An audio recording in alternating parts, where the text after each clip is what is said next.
New air time. It's so divine, I put my life on the line. Allah made me so I'm built for the grind. New air time. The truth defined, the 7 chakra in line. I feel we finally coming out of a bind. New air time. A mastermind, take you up on the climb. You know the science, see the symbols and signs. New air time. It's all sublime, put it all in my rhymes. And if you seeking, then I know you gon' find. New air time. It's so divine, I put my life on the line. Allah made me so I'm built for the grind. New air time. The truth defined, the 7 chakra in line. I feel we finally coming out of a bind. New air time. It's chapter 7, mind of an Asiatic, homie. Yo, see, any other time, I wouldn't pay you any mind. Put my best foot forward in every verse and every line. I used to dream, I used to pray about the day that I get signed into the truth. About this business just blew my mind. I swear to God, I used to think all I needed was a skill. High verse, catchy hook, dope look, then get a deal. I used to love the rock a sold out show just for the thrill until the real was revealed to my spirit like Jabril. I'm iconic.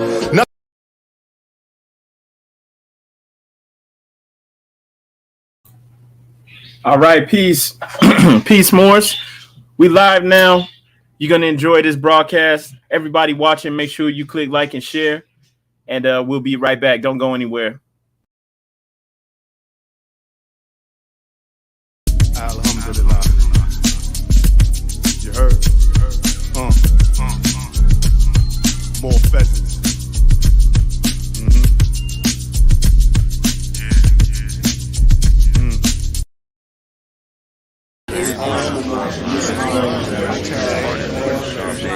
I am not a Negro, black, colored, African American. I'm a Moorish American. Peace.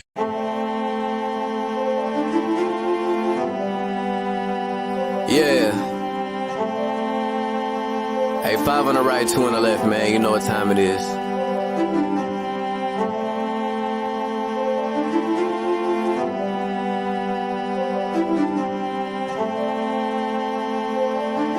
Yo. We just Moors in America, soared through the shores and endured criminal acts of war on our character. 7 years after the 4th score, no reward. Shout out to the most courageous, they was jumping over barriers. Where does that compare to you? We come from a place where you scared to visit our area. We come from a place where it's scary for good Samaritans. Heavy luggage we carrying, babies having babies. It's crazy being American. Praise the one and only Allah, there's no comparison. La ilaha illa Allah, body and buried gin. Laughing at you clowns like ha-ha, dodging the Nephilim. Conquer lower self with the high, follow your regimen. Way before they came we were gods and now we specimen. Tried to take the light from our eyes, thank God for Edison. Then they put the wool on our eyes, it's so embarrassing. Now we travel frequently, we should invest in Sheraton. All of us got gold on our bodies whenever we stepping in. Screaming Ramadan, Mubarak, training the flesh again. Wishing we could move as a unit just like the Mexicans. Dodging all the foods with estrogen, synthetic medicines. All sin isn't devilish. Sometimes the decisions that you make come for a better gift. Sometimes when you sin is to relate to all your brethren. Heavenly gates all in our face, we the champions. We live in the sky, we see the angels on the chariots. Waiting on the $20 bill, facing Harriet. I bet you I'ma carry it. I'm in love with music to the point I wanna marry it. But my love for people is greater, so I write messages. Largest spending power, but we still sit at a deficit. Living amongst prejudice, even at our residence. Moors in America, flourishing, excellent. Let's buy up some neighborhoods and groom our own president.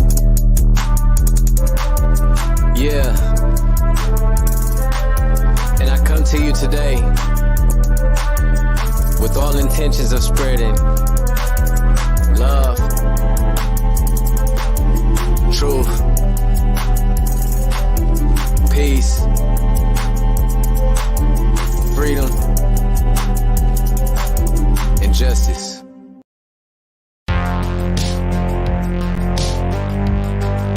All right, it's my Peace Moors. Everybody watching.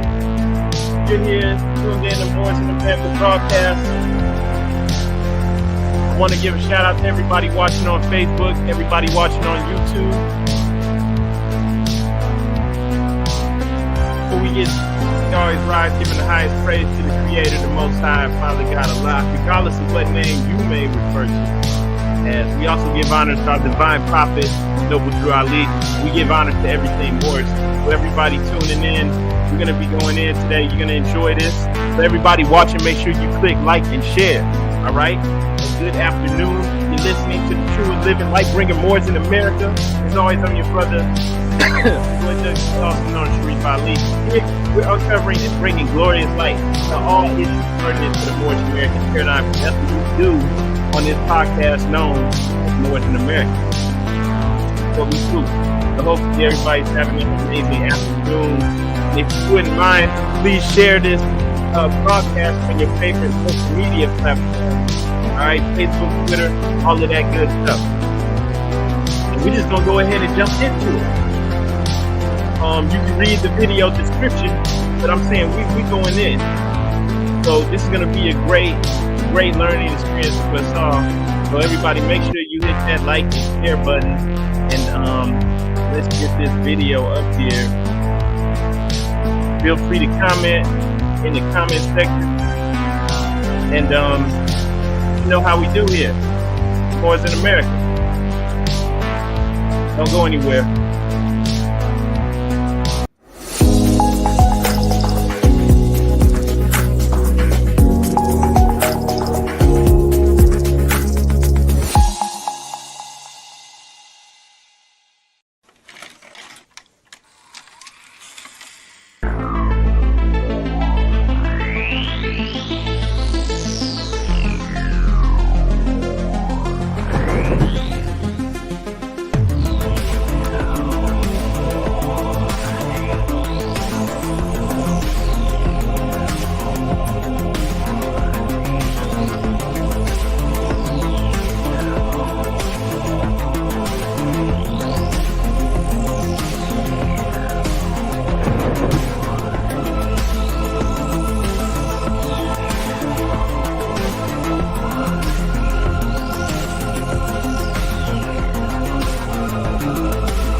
Islam more. So yeah, we're speaking about the divine origin of the Asiatic nations and really going in on this topic. Want to say Islam to the brother Jarrell. Also Islam to everybody watching on the Columbus Moorish Science Temple of America YouTube, official YouTube, and also Islam peace to everybody watching on the Moors in America on YouTube. Everybody on YouTube, make sure you click like and share. Also, we broadcasting on Moors in America on Facebook as well. So all three of those live right now. Islam peace to everybody. Everybody watching right now, hit like and share. That's all I'm asking for everybody watching. Hit the like and share button, and you're gonna enjoy this. We're doing this right now. We live on all three platforms. And as I said, we're going to go in deep on this topic. So I think everybody's going to learn something. And hopefully everybody that's watching is sharing this as well. And let's see if we can't fast forward this a little bit. All right, Moors, we stand facing the east with our heels together, feet at a 45-degree angle, and holding up 2 fingers on the right and 5 on the left. And repeat after this, young Moabites. Allah, the Father of the universe. Allah, the Father of the universe. Allah, the Father of love, truth, freedom, and justice. Father of love, truth, peace, freedom, and justice. Yes. God is my protector, my guide, and my salvation. Allah is my protector, my guide, and my salvation. By night by day, Holy Prophet, Drew Ali. Amen. By night by day, through his holy prophet, Drew Ali. Amen. Islam. All right, gratitude. Okay, Islam Moors, want to announce that this meeting is now open. This is the Moorish Science Temple of America, Muslim Mission 30, Columbus, Ohio. First and foremost, we always rise giving the highest praise to the Most High, the Creator, Sustainer, our Father, God, Allah. We extend honors to our divine prophet, Noble Drew Ali, for bringing us our divine creed and nationality so that we may learn to love instead of hate. We extend honors to the forerunner to the prophet, our brother, Marcus Mosiah Garvey, for preparing the way for our prophet. And we also extend honors to all the Adep sheiks and all the faithful Moors that make up the grand body of the Moorish divine and national movement. We extend honors to the first Supreme Grand Sheikh appointed by our prophet, and that's our brother Emily Ill. And we extend honors to the current Grand Sheikh and Grand Council of the Moorish Science Temple of America, as well as honors to all the faithful Muslims here on this call. Islam. All right. And Brother Jackson Bey, would you please read our divine constitution and bylaws?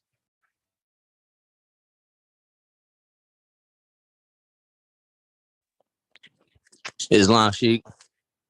I rise giving perfect praise to Allah, honors to the Prophet Drew Ali, honors to the forefathers and foremothers, and honors to the Asiatic nations and the Muslims all over the world.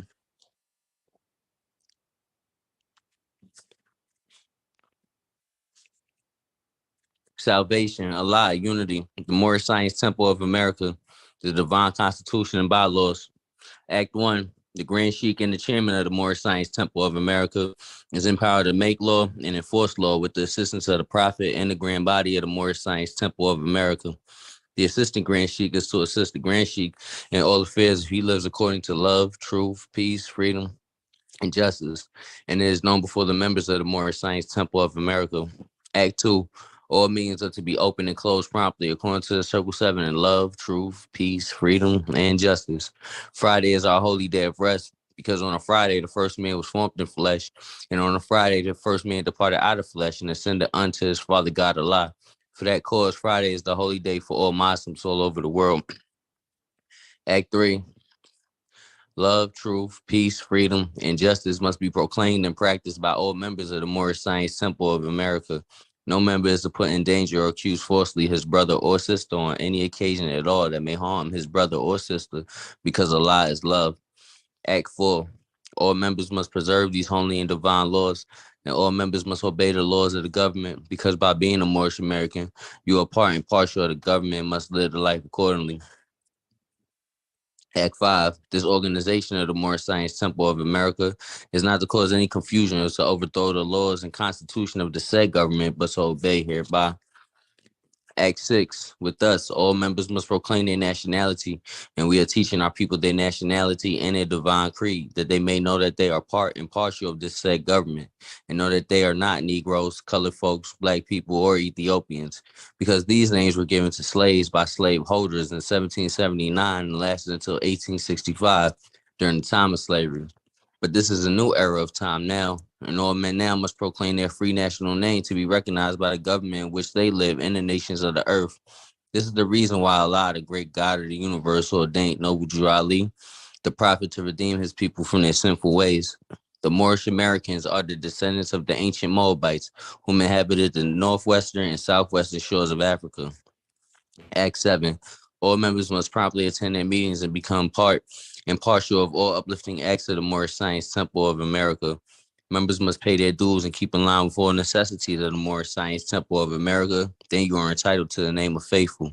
Husband, you must support your wife and children. Wife, you must obey your husband and take care of your children and look after the duties of your household. Sons and daughters must obey father and mother and be industrious and become part of the uplifting of fallen humanity. All Moorish Americans must keep their hearts and minds pure with love and their bodies clean with water. This divine covenant is from your holy prophet, Noble Drew Ali, through the guidance of his Father God Allah. Noble Drew Ali, founder, Moorish American prayer, Allah, the Father of the universe, the Father of love, truth, peace, freedom, and justice. Allah is my protector, my guide, and my salvation by night and by day, through his holy prophet, Drew Ali. Amen. The Moorish Science Temple of America, home office of Noble Drew Ali, home office Chicago, Illinois, USA. Islam, Islam, Islamism. Happy Holy Day, Muslims. All right, Islam, brother, gratitude. Brother Cole Bay, would you please read the writs of our prophet? Islam, Grand Sheikh. Rise, give perfect praise to the great God Allah. Rise, give honors to the forerunner, Marcus Mosiah Garvey. Rise, give honors to all ills and bays. all Muslims on the call and on the planet. To the members of the Moorish Science Temple of America, Islam, this instruction from your prophet, Noble Drew Ali, be faithful unto your forefather, divine and national creed, that you will be blessed for your good deeds that you sow in the flesh. Allah is the one that judges the world, and his judgment is on now, but the weak can comprehend it not. Then the times are drawing near, so says Allah to his divine prophet, I Noble Drew Ali, and that is why many hearts have turned to stone. Many have eyes to see, but cannot see, ears to hear, but cannot hear, lest they'll be confounded of their sins. These are the trying hours now, dear Moors, and every evil spirit is moving, and they are trying every weak mind to overthrow and drag out the true foundation that has been laid, and to cause confusion in the minds of the ones that do believe. But if you have the true love of Allah and the spirit of your forefathers, you fear not what you hear or see, but will sacrifice the utmost of your very life to protect your movement and your prophet. Watch your enemies, dear Moors. Your enemies are the ones that speak against your prophet and ridicule him to the very lowest, and the ones that speak against your divine and national principles of your temples. Act accordingly, and Allah will bless you for your good work. Peace, your divine prophet, Noble Drew Ali. To be proclaimed in every meeting, Islam. I am glad to know I have a few faithful Moors among you all, and I desire for them to know the truth and the divine truth. There's a host of jealousy about me and the movement now by the same people of our side of the nation that claimed that I was a joke and unreal. But now, since they found out from the government officials and the nations of the earth that this is the only sole foundation that all Asiatics must depend upon for their earthly salvation as American citizens, they are working every scheme that they can to disqualify me so they may take charge of the situation. I have notified all these things to you long ago in the past. It is through the faithful Moors that attribute to the movement and uplifting funds. The ones that pay their divine respects to me and the movement will be remembered. That is why I'm calling upon all faithful Moors to increase their faithfulness to me, your prophet, and your divine Moorish movement. I need finance, and I need it badly. Never before have I needed finance so badly as I do at present, so I can shove aside the discord that is facing the nation. It all comes through jealousy because of my fame and nobility. The nation of the world will not recognize the movement without I, the prophet, being head. It has been proven by my works, which I have performed in the past few years. Prophet, Noble Drew Ali. Prophet warns all Muslims to be read in every meeting. I hereby inform all members they must end all radical speeches while at work, in their homes, or on the streets. We are for peace and not destruction. Stop flashing your cards at Europeans. It causes confusion. Remember, your card is for your salvation. Failure to obey these orders will be a severe consequence. We are for love, truth, peace, freedom. And when these principles are violated, justice must then take its course. Any member or group of members who hold malicious feelings towards the temple or the prophet, or violate the divine covenant of the Moorish movement, will receive their rewards from Allah for their unjust deeds. All true Moors will and must obey the law laid down to them by their prophet. If they lose confidence in their prophet, they should turn in their card and button, cease wearing their turban and fez, and return to the state where I, the prophet, found you. This is a holy and divine movement founded by the prophet, Noble Drew Ali. And if the prophet is not right, the temple is not right. The prophet, therefore, is sending out a divine plea to all Moorish Americans. They do their part in protecting the prophet and the temple. This is an everlasting movement founded by the prophet through the will of Allah to redeem his people from their sinful ways. Peace, Noble Drew Ali. Islam, Islam, Islamism. Happy Holy Day, Muslims. Islamic gratitude, brother. Sister Lachey L, would you please read our additional laws?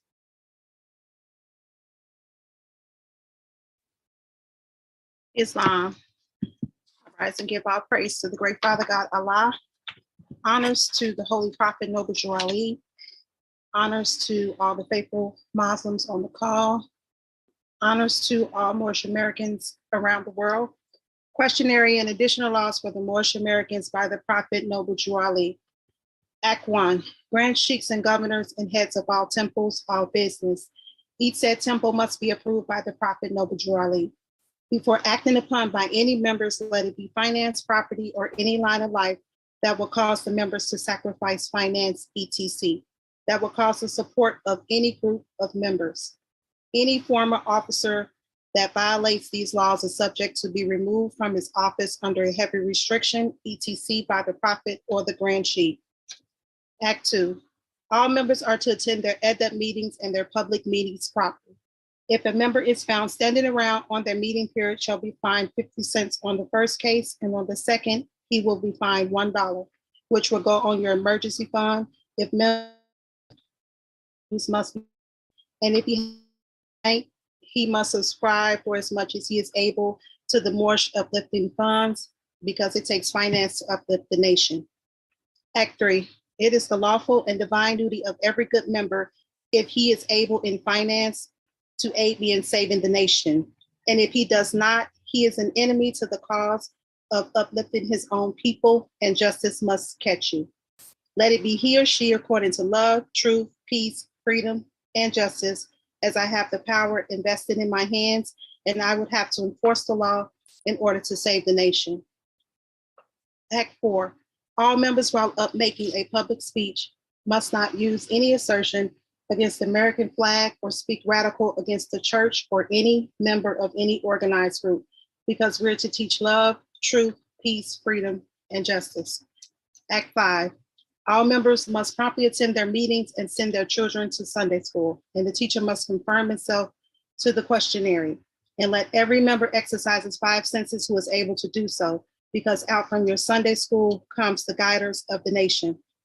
Act 6, with us, all members must proclaim their nationality, and we're teaching our people their nationality and their divine creed, that they may know that they are a part and parcel of this said government, and know that they are not Negroes, colored folks, Black people, or Ethiopians. Because these names were given to slaves by slaveholders in 1779 and lasted until 1865 during the time of slavery.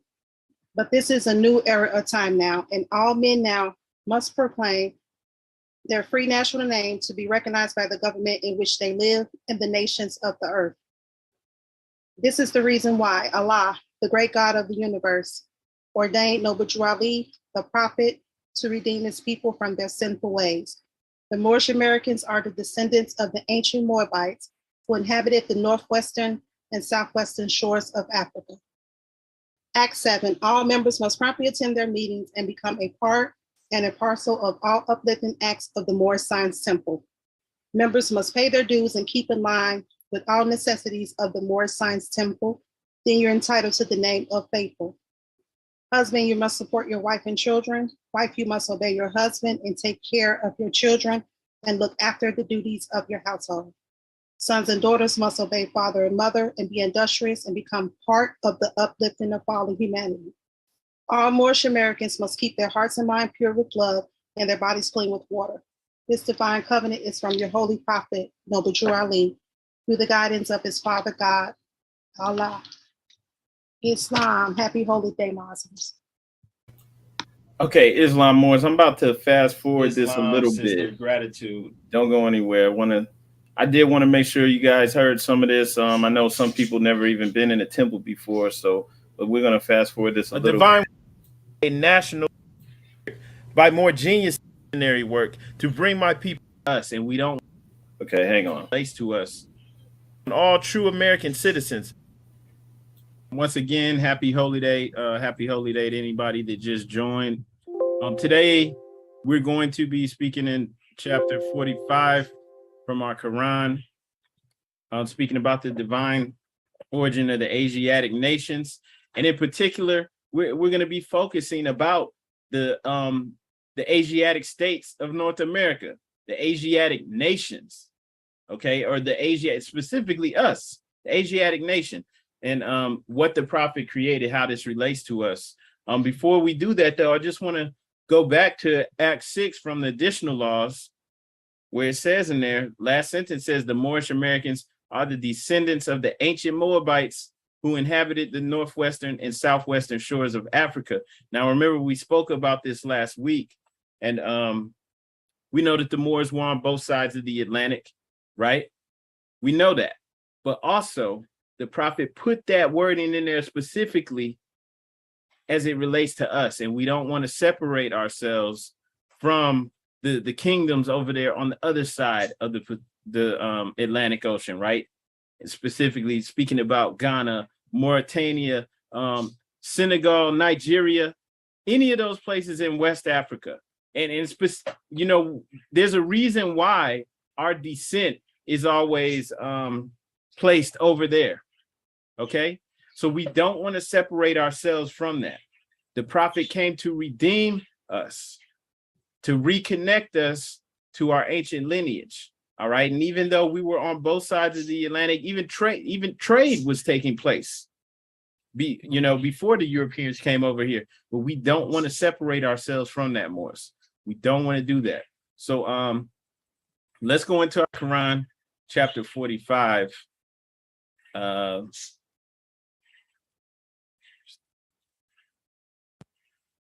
divine origin of the Asiatic nations.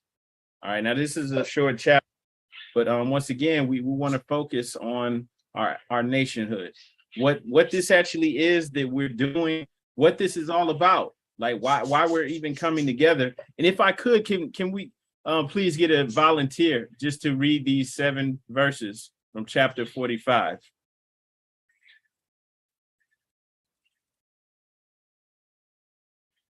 Any brother or sister? Islam. The divine origin of the Asiatic nations. The fallen sons and daughters of the Asiatic nations of North America needs to learn to love instead of hate and to know of their higher and lower self. This is the uniting of the Holy Quran of Mecca for teaching and instructing all Moorish Americans, ECT. The key of civilization was and is in the hands of the Asiatic nations. That's powerful. The Moorish, who were the ancient Moabites and the founders of the Holy City of Mecca. Verse 3, the Egyptians, who were the Hamites and of the direct descendants of Mizraim, and Albanians, the seeds of Hagar, Japanese and Chinese. 4, the Hindus of India, the descendants of the ancient Canaanites, Hittites, and Moabites from the land of Canaan. 5, the Asiatic nations and countries in North, South, and Central America. The Moorish Americans and Mexicans in North America, Brazilians, Argentinians, the Chileans in South America. 6, Colombians, Nicaraguans, and the natives of the San Salvador in Central America, ECT. All of these are Muslims. 7, the Turks are the true descendants of Hagar, who are the chief protectors of the Islamic creed of Mecca, beginning from Muhammad I, the founder of the United of Islam, by the command of the great universal God, Allah. Islam.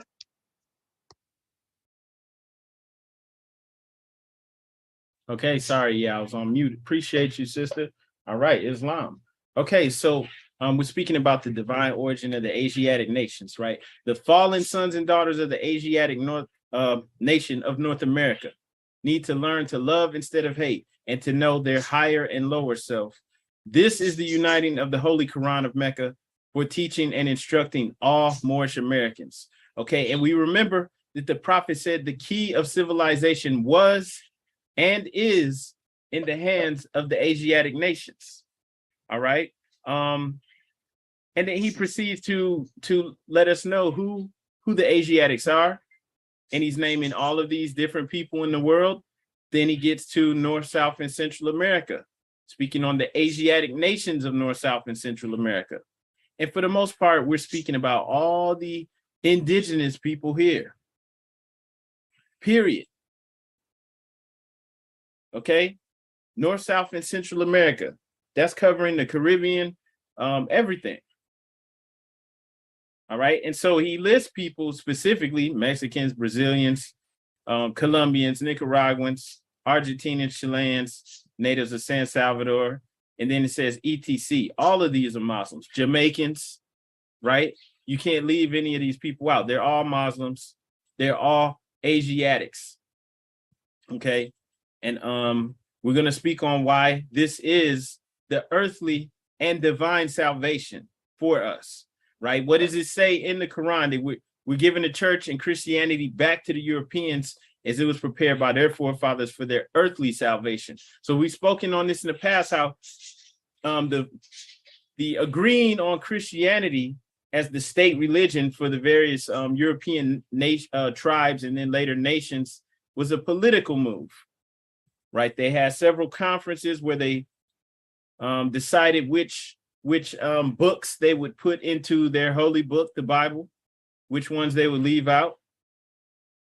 And it was a political move for their earthly salvation, right? For them to be able to make gains, for them to be able to participate in trade. They had to be seen as civilized. And in order to truly be seen as civilized, they had to understand there's a divine order to everything.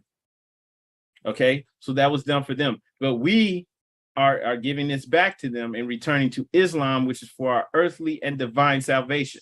Okay, and this is worded specifically in that way because this is law for us. So I want to show you some of the things that the prophet is doing. Okay, so first though, I want to go to Moorish literature. This is a proclamation put out by the prophet to all governors, grand sheikhs, and head officials of temples. By order of the prophet Noble Drew Ali, has said the following thing during this, our first convention. Prophet Noble Drew Ali said that the Moorish Science Temple of America was organized to play a useful and defined part in the advancement of the sacred obligation of American citizenship, as the Moorish Divine National Movement was founded for the uniting of the Asiatic states of North America. All right, so we have a clear purpose. It was founded, the Moorish Divine National Movement, I should say, was founded for the uniting of the Asiatic states of North America on May 1st, 1916. So this we need to add this to our calendar, right, Morris? And we need to do some more research on this so that we can educate ourselves and our children about this. So it was the Moorish Divine National Movement was founded for the uniting of the Asiatic states of North America.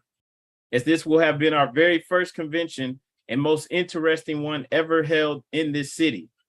It was featured by delegates from 15 different states, from local branch temples and subordinate temples, which have been established for the uplifting of fallen humanity. Okay, and I'm not going to read the rest of this right now, but Morris, please go back and view this. Matter of fact, view both 1 and 2 of these proclamations to all governors, grand sheikhs, and head officials of temples. Okay, make sure you go back and read that. All right, but just going back to this now, this Moorish Divine National Movement was founded for the uniting of the Asiatic states of North America. All right, we have delegates. So these temple heads, these executive rulers, these chief rulers, governors, right? These are delegates representing us in each state, each city, everywhere there's a temple. These are communities, these are Asiatic states. And this is where central or local government is taking place. And this is ultimately, this is what convention is supposed to be for. We're still working to get there, right? We're building things back up. We're picking up the pieces. But this is what the coming together is supposed to be for, right? Working together, seeing what's working in your area, what's working in my area, coming together and coming out with plans. So everybody's going out, leaving with marching orders, right? Knowing what to do in their various states. So this was founded for the uniting. So like on just a practical level, right? The uniting of the Asiatic states of North America, having it organized so that we move as a unit, just even with working within the framework of the United States of America. Now we know what to do, like economically, from a business standpoint, right? We can come together and brainstorm, see the banks, they're doing these predatory lending practices. We don't participate in that. You know, this is how we get property and land, you know, and everybody, maybe we have plans on, you know, certain amount of acreage that we need to get in farming and things of that nature, things that we All right, so this is not every man for himself. So that we have strategies and plans. And this is why when you're in New York, when you're in Williamsburg, isn't that a neighborhood in Brooklyn? You see the Jewish people there, they have their own police force where they have the little yarmulkes and the bulletproof vests and everything. But then when you go to Miami, they have strategies and plans there too. So that when you're in South Beach and you're driving around with all the big condos, the $1 million, high rises and stuff, guess what? They got those on lockdown. They have their own schools for their children to go to. They have a plan and a strategy. And so, they do it in Williamsburg, and now they're doing it in New Jersey and other places. They're doing it in Miami, anywhere they want to go. They have a plan.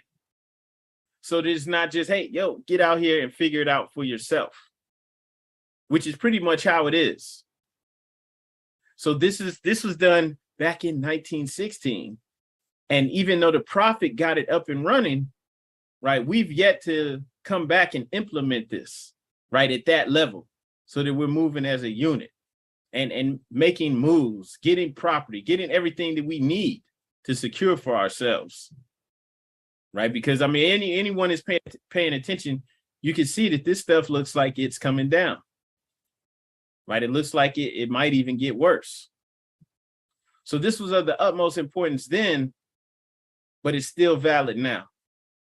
But just going back into this, right, this whole religious thing with the prophet created. When the prophet spoke about the Moorish Science Temple of America, basically, he spoke of it as if it was the nation.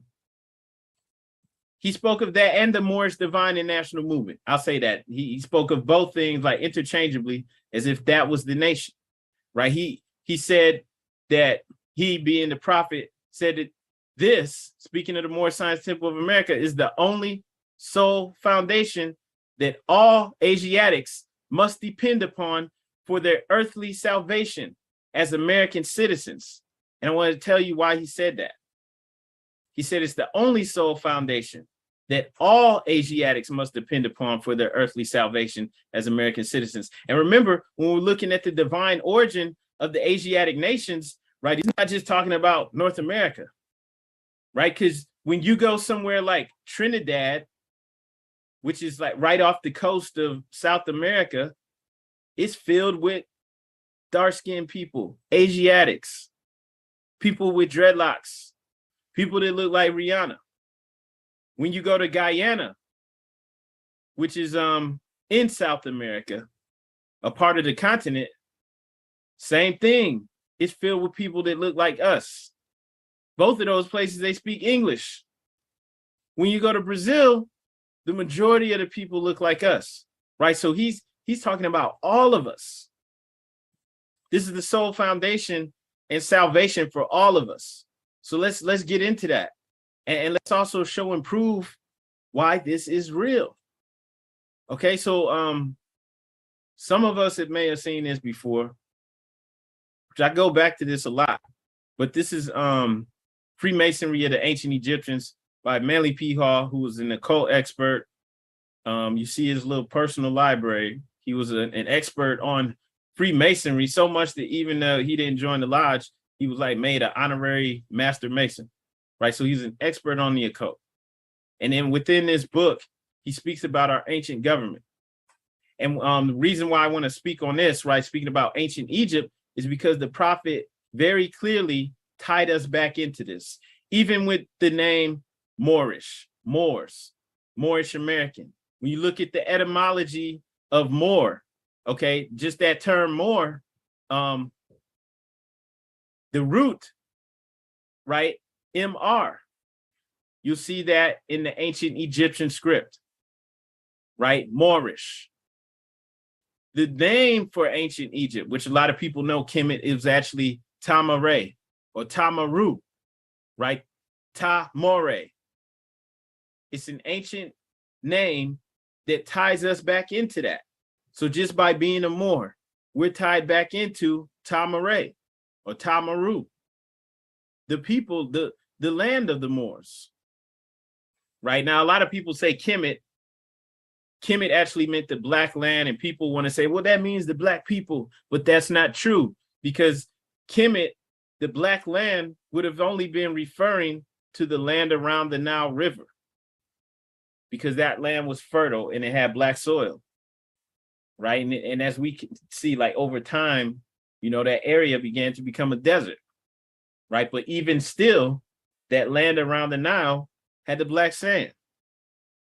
And if you look at the actual hieroglyphics, they show that the proper term is Tamaray or Tamori, right? We wouldn't really know how to pronounce the vowels because nobody speaks that language anymore, and they didn't have vowels. It was just MR, right? T-M-R or T-A-M-R, right?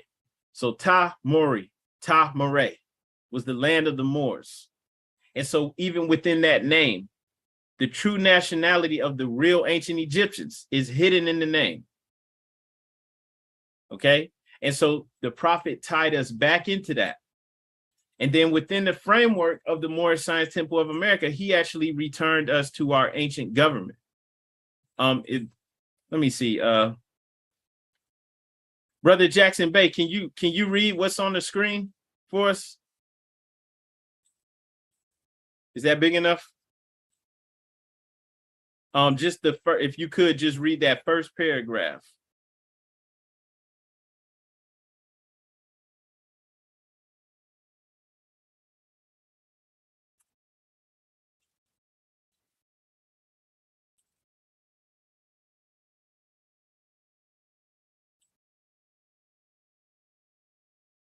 All right, I don't know if that brother's mic is working or not. Brother Cole Bay, can you read that first sentence speaking about the government of ancient Egypt?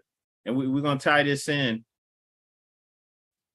Islam, Grand Sheikh. Islam.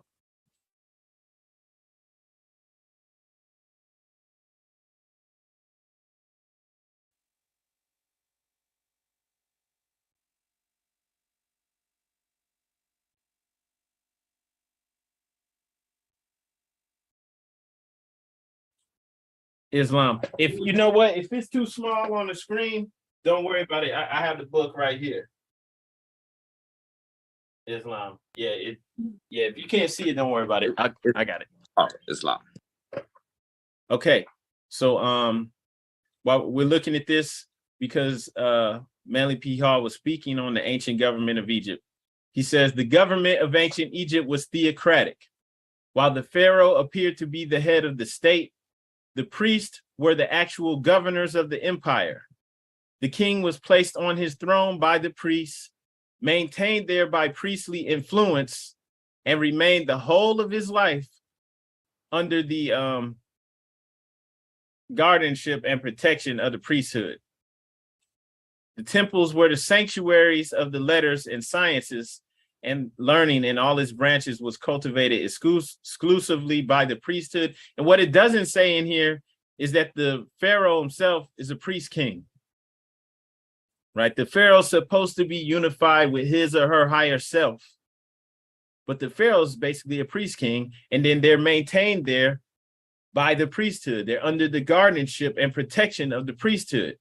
Then the main thing too out of that is that the government of ancient Egypt was theocratic. We know that the Moorish Science Temple of America is a theocratic constitutional monarchy, right? Egypt had a theocratic monarchy.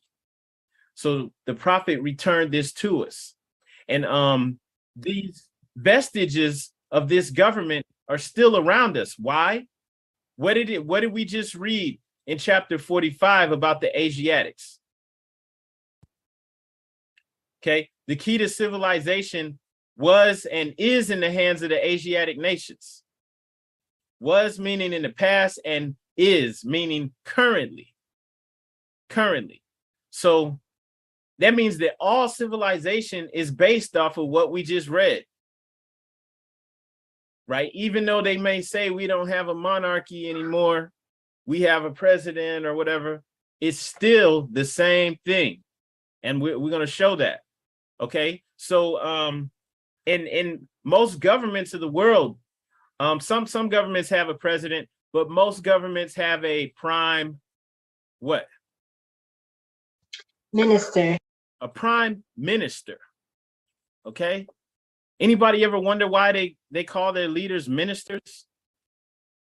So they have a prime minister, prime meaning the best, the most excellent, right? The most excellent minister.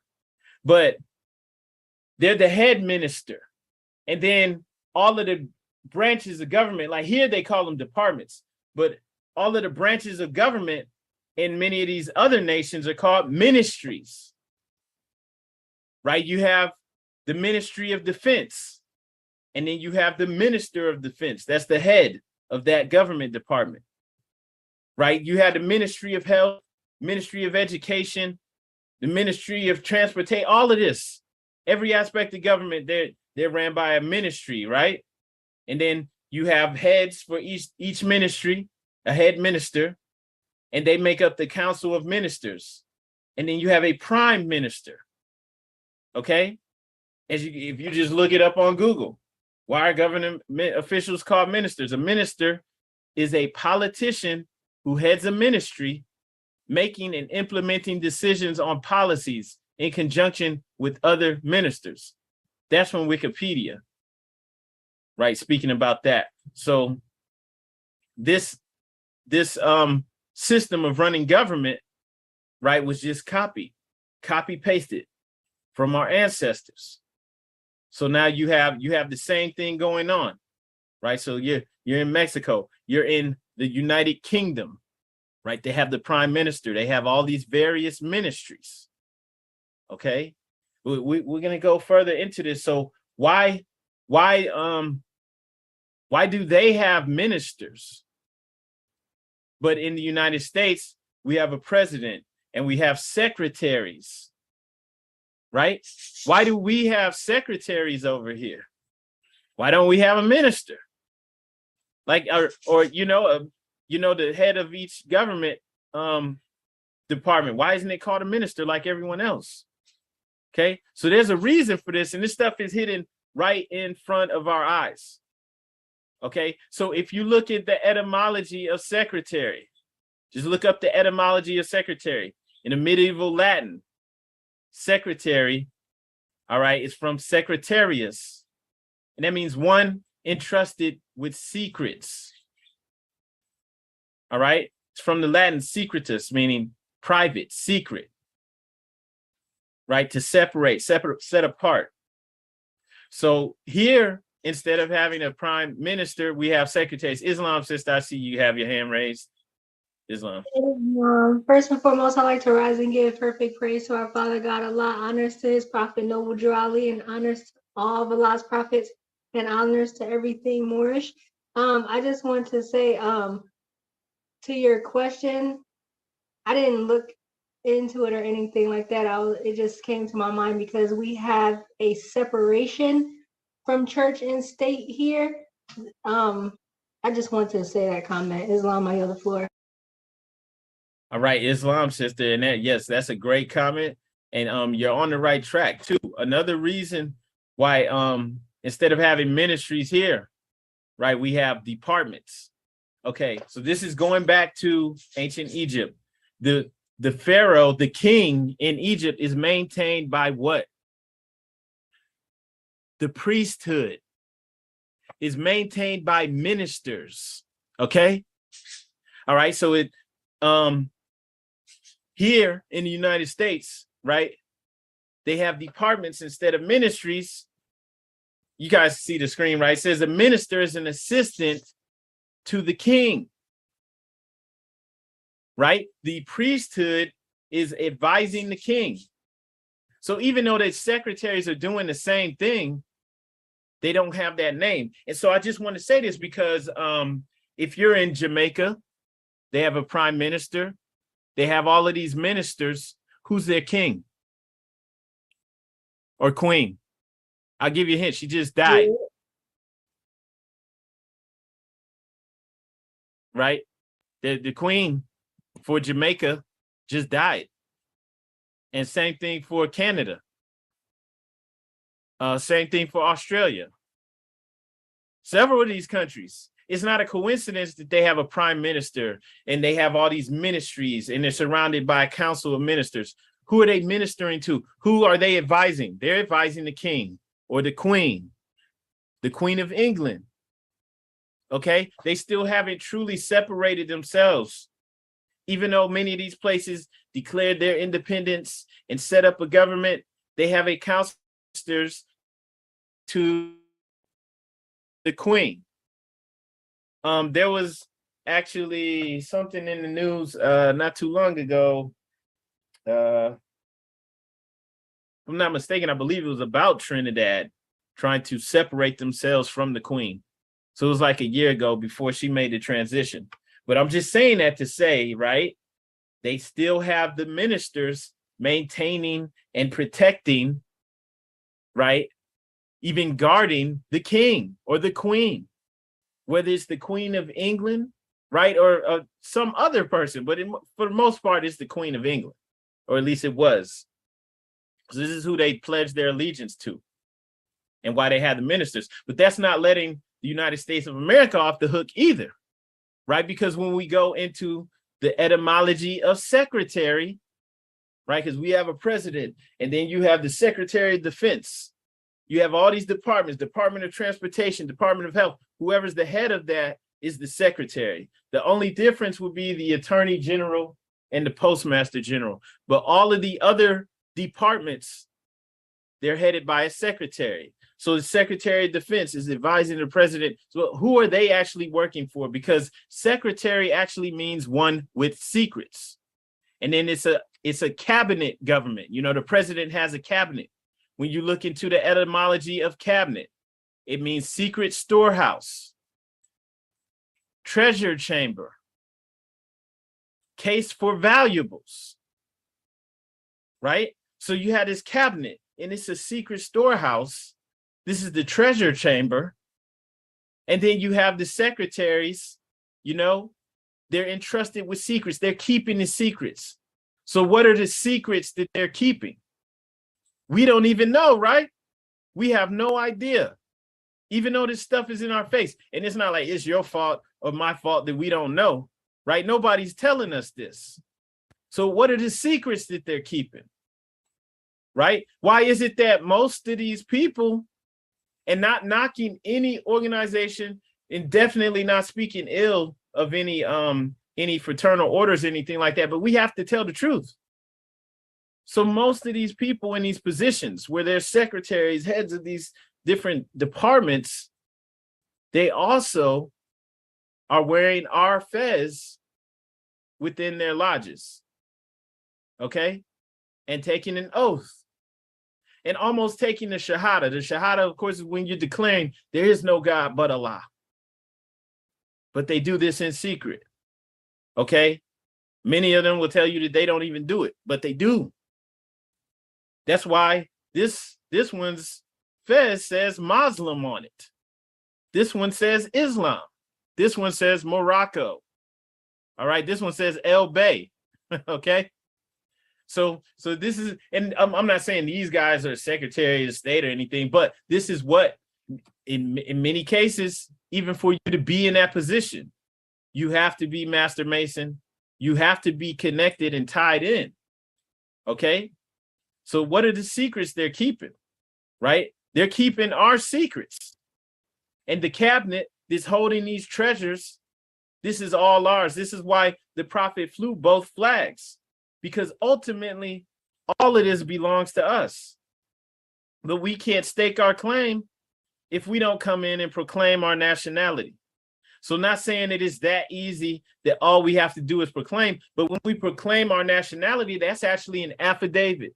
When you come into the Moorish Science Temple of America with the Grand Sheikh and you proclaim your nationality, and now you come into your own religion, what did the prophet declare? We have to give the church and Christianity back to the European. Why? Because Islam was founded for our earthly and divine salvation. So this isn't just a game. Many will tell you this is just a game that the potentate and I wear a fez that says Muslim. It's not a game. They have to do this to sit in the position because we're not sitting in it. All right. This is also why we fight for what's truly ours. You know, if we have Moors that are, you know, in positions in leadership that are doing what they're supposed to be doing, we don't just give up. We don't just say, oh, they can have the temple. No, they can't have the temple. It doesn't belong to them, right? Right? We're not going to just give it up and continue to allow other people to have an Islam temple, right? And they're wearing, you know, our headdress, and they're also ruling over us. And then what are they giving us? Scraps, right? And as long as we don't know this, we're lost out here because, you know, our people, I don't know if this foundational Black American stuff that people are trying to claim as our new name, I don't know if that was actually started by our people or if they just got people to look like us to make it popular. But this is what you do when you're lost out here, when you don't know anything. So the prophet said our flag is over 10,000 years old. Okay, and it's not a coincidence. Then you see this old picture from the Yamasee War in 1715, and they're flying that plain red flag. Some of the brothers, even though this is not a good picture, you could tell this brother has a turban on. Looks like maybe even a feather. This one looks like he has some type of fez, right? Maybe some more turbans and fezzes. And they have an all red flag. Okay. Let me show you something else, Morris. It's not a coincidence that was being flown in 1715. When you look in also in the early 1700s, when you go to New England, you look at the first flag of New England, right? This first flag was a variation of the flag being flown by some of the, I guess you could say, civilized tribes. I think the Iroquois, they had the flag with the pine tree on all white with this red cross, okay? It was adopted by the European colonists, but it had an all red flag background. And then they changed it a couple years later. That was flown from 1686 to 1707. Then 1707 to 1775, this was flown for New England, right? So to kind of put like the Union Jack in there from Great Britain. But once again, it had an all red background. What does that mean? Why is that even in there, right? So that all red background was letting you know who was actually in a dominant position at that point in time. All right. So when the colonists were here, they're actually working and saying they want to build their own area, right? To have their own land where they can worship or, do business or whatever and have their own portion, right? They were supposed to be in those 13 colonies.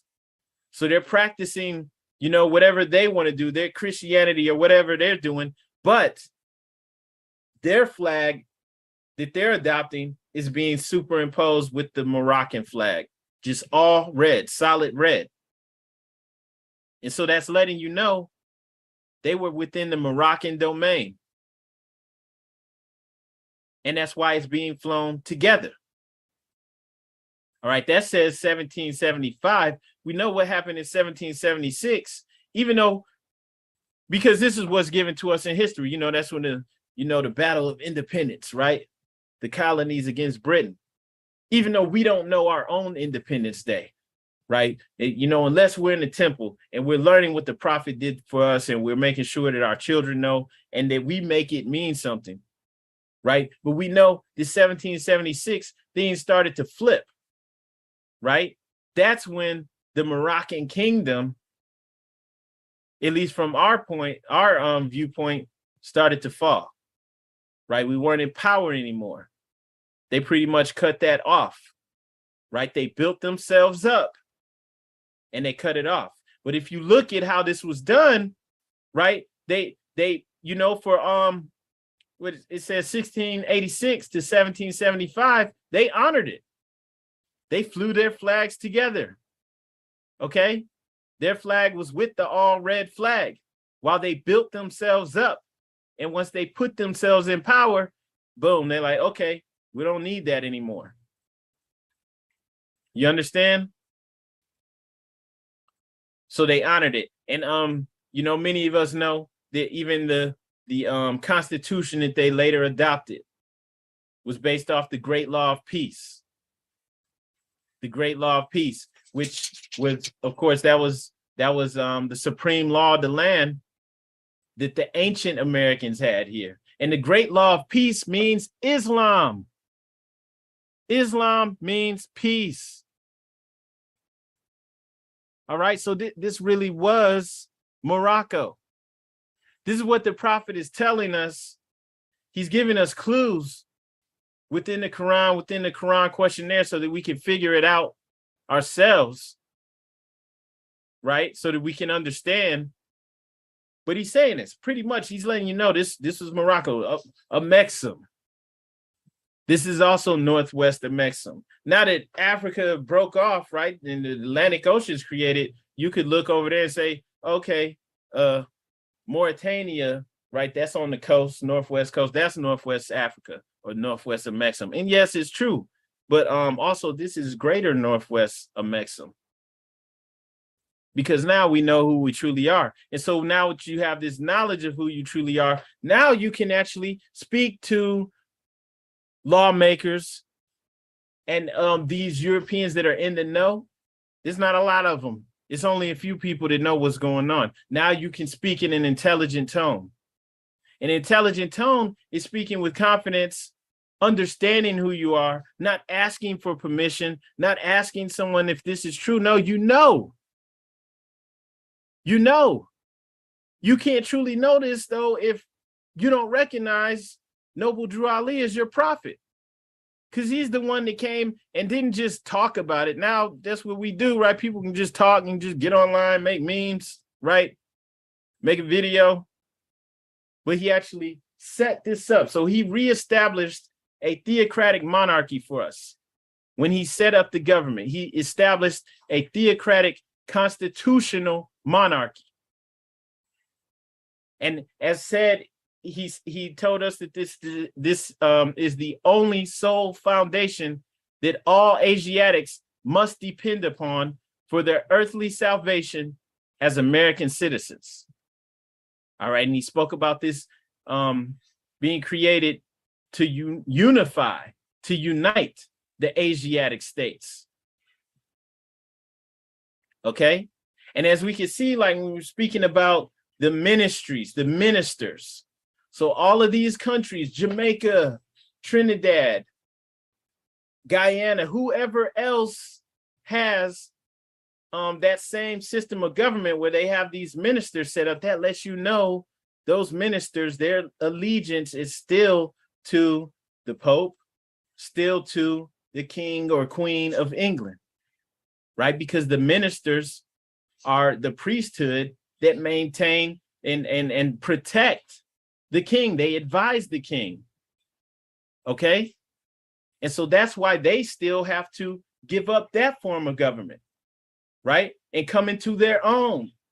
And then just for example, Guyana, then they can be Moorish Guyanans, right? They wouldn't necessarily, I mean, you could say Moorish Americans, but they would be Moorish Guyanans because they already have their own nation. They do need to come out of that form of government and return to their own. Right? You can't have ministers advising the King of England or the Queen of England and think that they're working for your greater good. They have to come into Islam and come into their theocratic constitutional monarchy because that's the only way for their sole foundation, for their salvation. It's the only way. Right? It doesn't matter how free people think they are. They think, okay, we fought, you know, against the French, we fought against the English or the Spanish, right? You're not really free. You're still under that form of government. Okay, so this is why the prophet listed all of those people. And this is also why you don't discount what the prophet did. And Islam, on that note, I put a pause on that. I yield the floor to Brother Kolbe. Islam. I just need one question I wanted to ask on that. Is that why in America, Moorish Americans, we use republic instead of the ministries and monarch?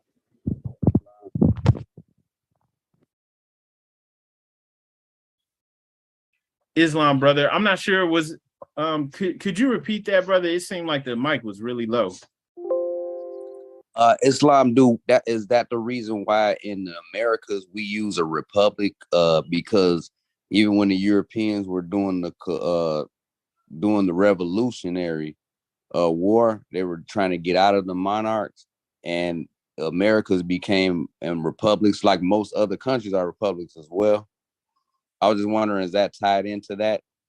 Was that from Islam that's more modern? Is a republic Islam?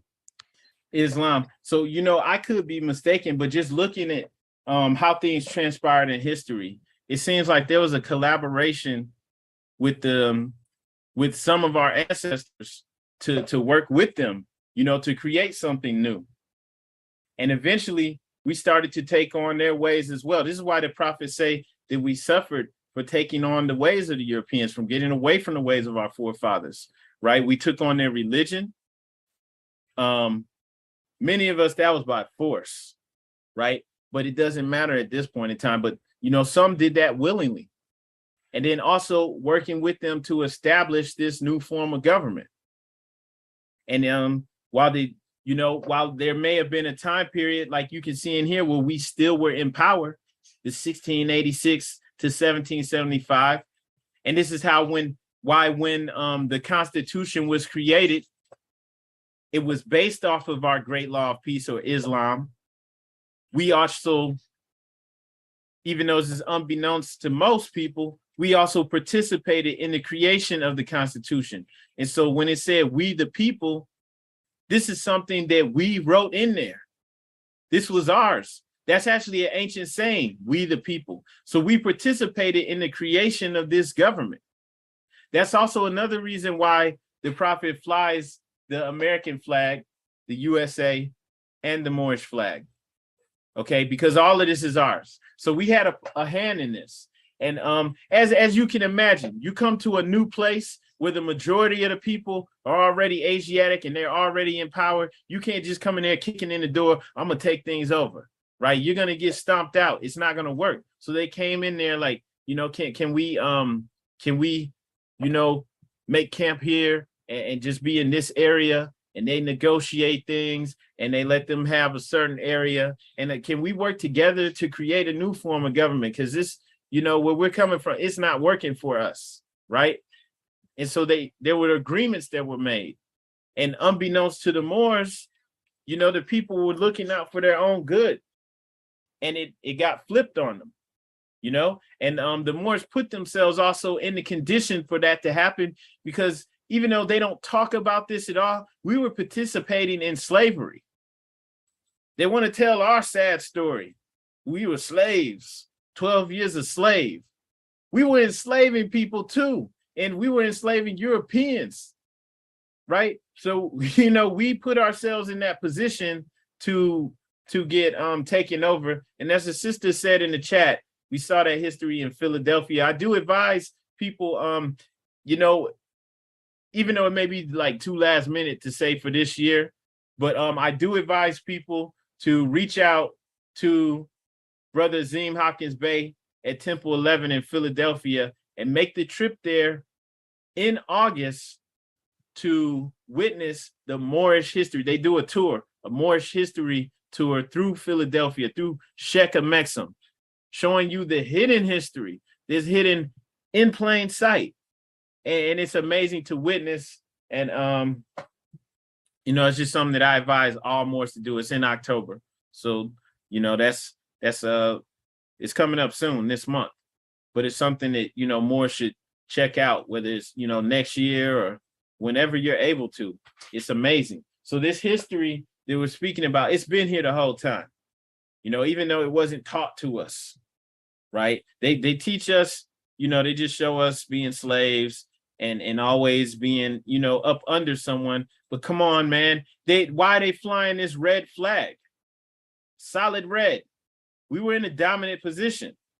They had to. That's why we don't go against the prophet. The prophet has the United States flag in the dominant position. The only time it's flipped around is, in private. I mean, like, you want to have it flipped around inside your home in your study or whatever, that's on you. But you know, we follow the prophet because we're not trying to act like we can come in and kick in the door and take things over. That's not realistic, and that wouldn't set us up to be in a position to succeed. Okay, and also we're not doing the same thing that the Europeans did, trying to trick people and steal their land from them. Right? We want to stand on our principles of love, truth, peace, freedom, and justice. Okay, so we don't have to do things like that.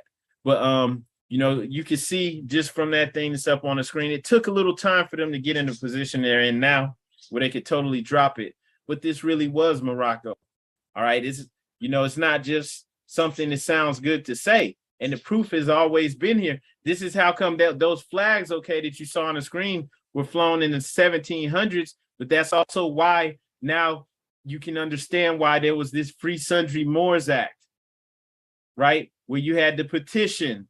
You had the petition in the South Carolina House of Representatives, 1790, from a group of 4 individuals who were what? Subjects of the Moroccan Empire, or emperor, and residents of the state. They desired that if they happened to commit any fault amendable to be brought to justice, that they wouldn't be what? Classified as Negroes. They would be treated as subjects to the prince allied through the Moroccan-American Treaty of Friendship. So basically, they're saying that, hey, you know, don't treat us like Negroes, man. We're subjects of the emperor. We're subjects of the Sultan of Morocco. You know, don't classify us as Negroes. Okay? And this was done in 1790. Why would they have to do that? Because things had already been flipped. The Moors were no longer in control. The Moors were branded as Negroes. If you see that movie, 12 Years a Slave, the one good thing about that film is that they showed that the brother was free. The only reason I would recommend watching it is because there is some truth hidden in there. The brother was free and he got kidnapped by 2 Europeans and sold into slavery.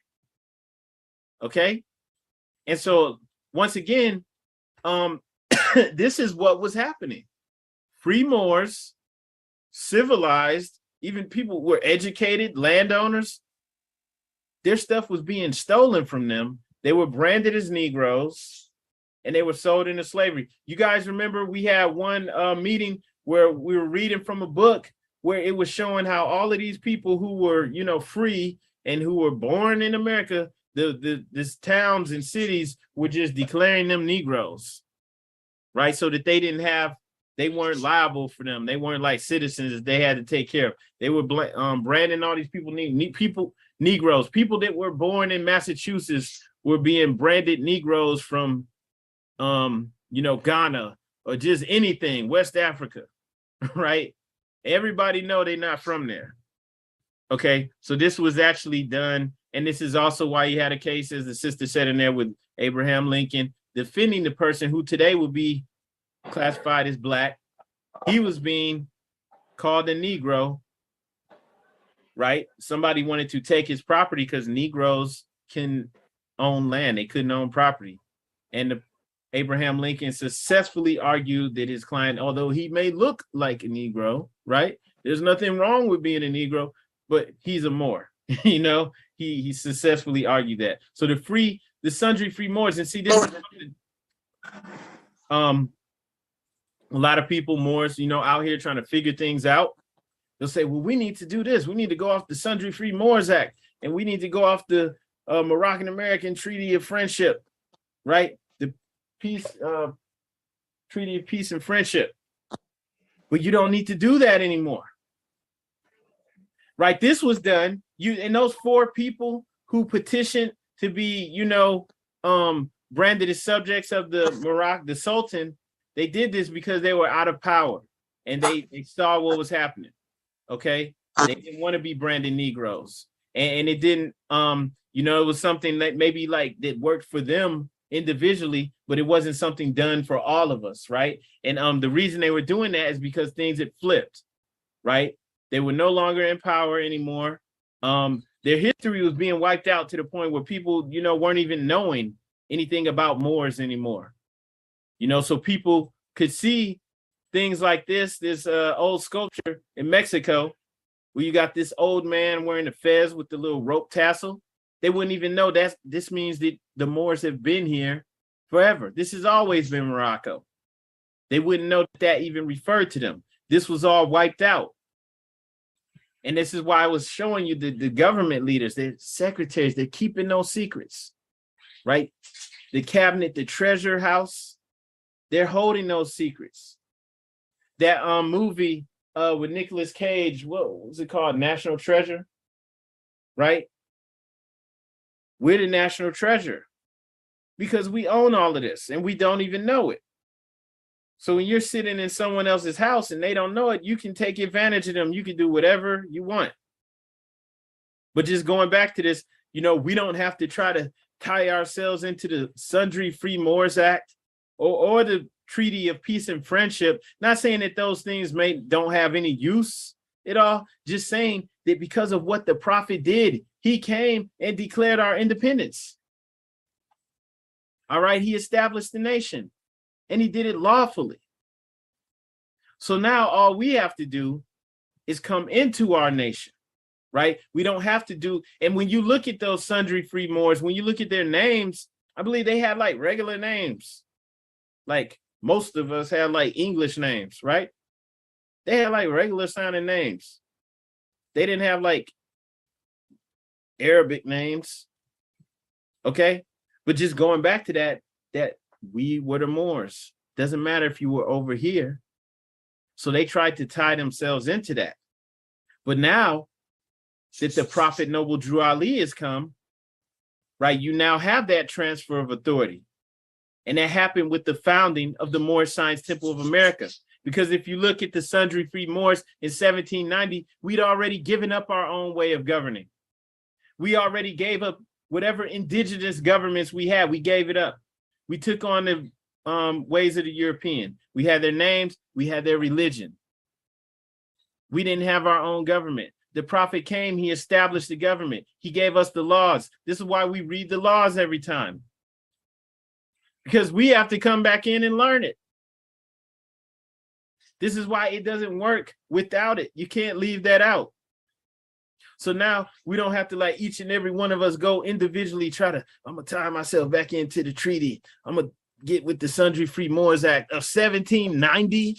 Like, come on, man, it's old. Like we don't need that. So the prophet actually established, he transferred the authority. So we don't have to tie ourselves into the Sultan. Not saying that we don't respect or honor, just saying that transfer of authority. We have our government right here.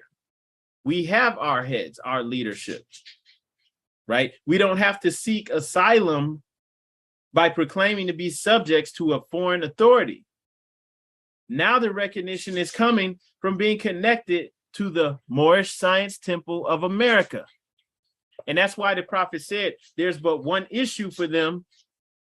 And when he says them, he's speaking about the unconscious Asiatics of America. There's but one issue for them to be recognized by this government and of the earth.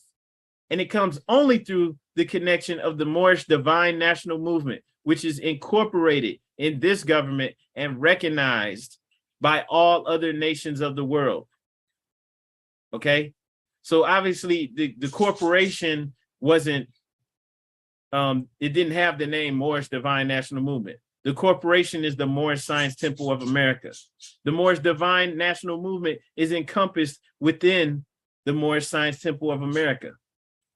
So we have to get back in there and get tied in to this body politic, this religious society that the prophet created for us.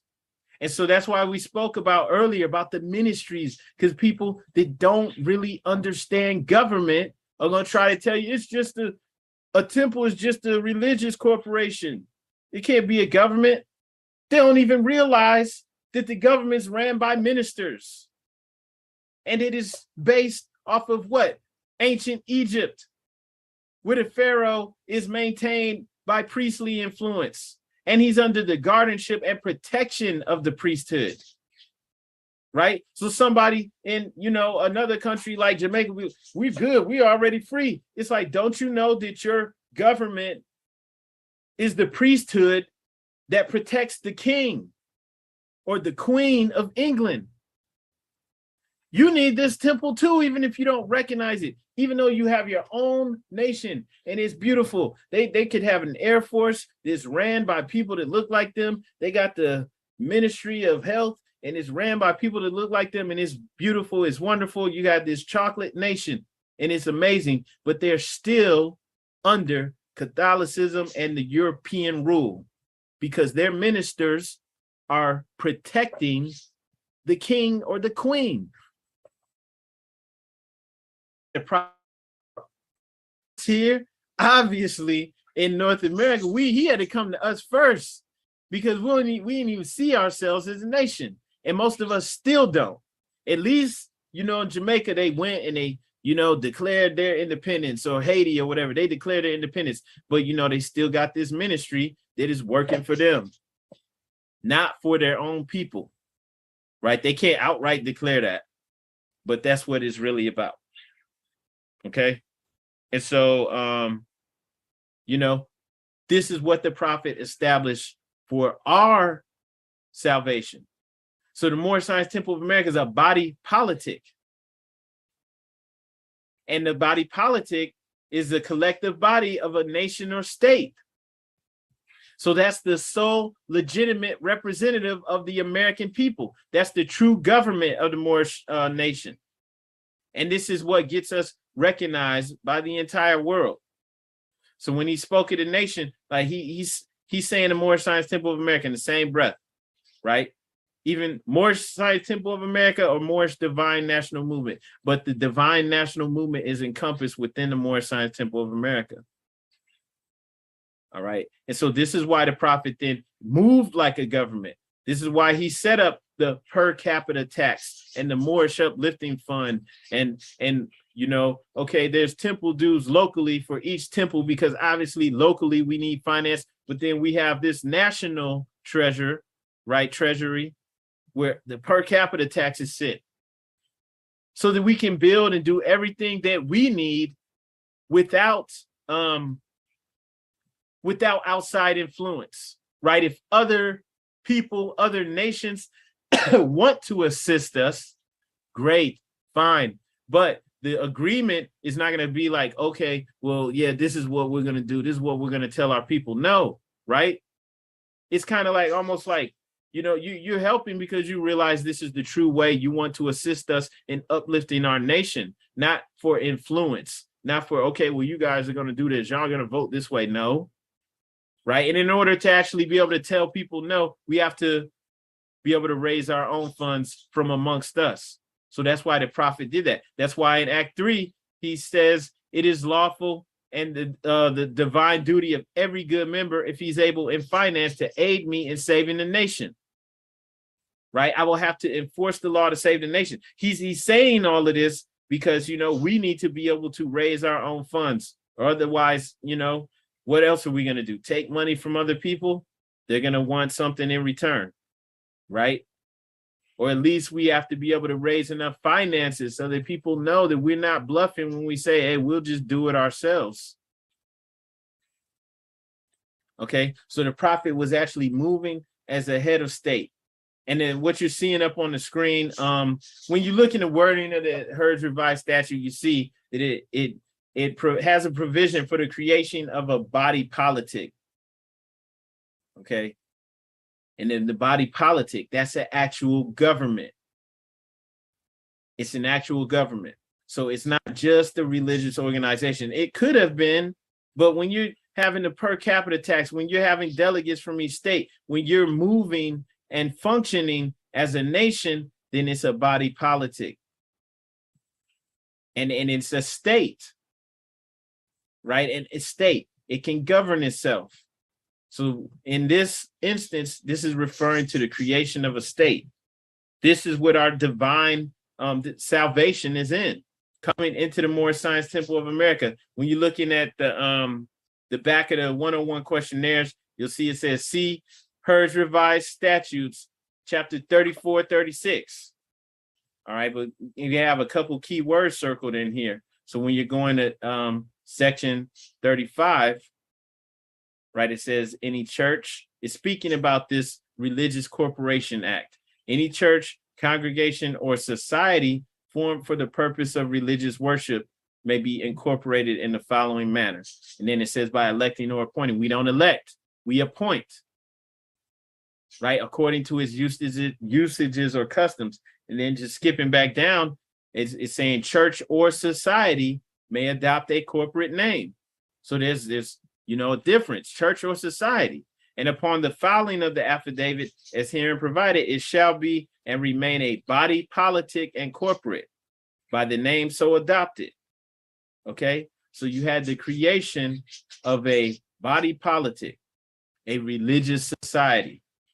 This is a nation. In order for us to build up our nation, right, and to look out for our own good, because a lot of people always try to get us to look out for everyone else except for ourselves. But now we have our own nation. We have our own plans, right? Our own religion. And our religion, right, makes it known that we have to take care of our economic needs, right? So this is a part of our religion, creating businesses. So the prophet actually provided for everything that we need to truly empower ourselves. And then as we wrap this up, because we don't want to go too long, once again, you saw the Europeans did the same thing that we do. They flew the flag together, okay? So we do the same thing that the prophet did. While we look out for ourselves and build up our nation, okay? We don't go against that. And on that note, though, I want to go ahead and yield the floor. If anyone has any questions, feel free to speak up. Yeah, I'm going to open the floor now. So, any questions you have, feel free to speak. Islam.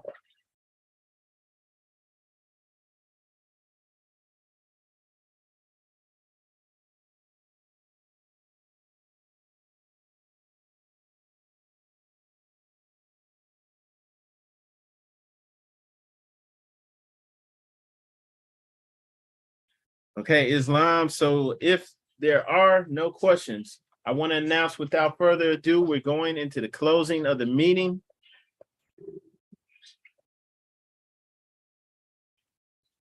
All right, Islam. All meetings are to be open and closed promptly according to the Circle 7 in love, truth, peace, freedom, and justice. Everyone who is able to, please rise and face the east. We stand on the square. Your heels are together, feet at a 45-degree angle, and then holding up 2 fingers on the right, 5 on the left. You do not need to repeat after me, Morris.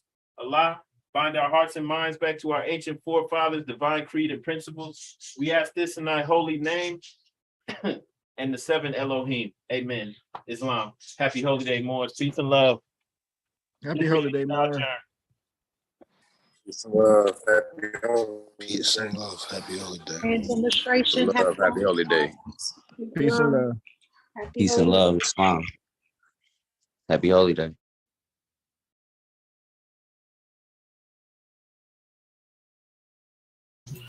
Okay, peace, everybody. Thanks, everybody, for tuning in. Everybody on Facebook, YouTube, everybody on the Columbus MSTA YouTube, Moors in America YouTube. If you're not already subscribed, make sure you hit that subscribe button. If you're on Facebook, make sure you like the Moors in America page. Everybody, anyone who's interested in attending classes with us, you can just contact the Columbus Moorish Science Temple of America on Facebook, and you can always just call in on Zoom 7 p.m. Friday and Sunday to get on our join our meetings with us. That doesn't mean you're joining the temple. Just, if you're interested, you can join our meetings. Of course, anyone that loves this podcast, that appreciates this, make sure you send a donation on Cash App, $ Moors in America. And we also have the Patreon, patreon.com/Moors in America. We're on anchor.fm. You just type anchor.fm/Moorish-Americans. And we're on all these different platforms for the audio podcast. So you can subscribe there. It's on iTunes and all of that stuff, all that good stuff. We also have a Facebook group Moors in America. So we're everywhere. We're also on Instagram too. Check us out, Moors in America on Instagram. And on that note, we have covered everything, Moors. Make sure you like this if you didn't like this already. And then, of course, make sure you share this video. Make sure you share this video to help get this information out. Also help get the algorithms up. And then on that note, Moors, we're out. For anybody who has a business, if you need any assistance with marketing, we have a marketing agency, realtrafficmarketing.com. Make sure you go there for all your marketing needs. And on that note, we're out, more.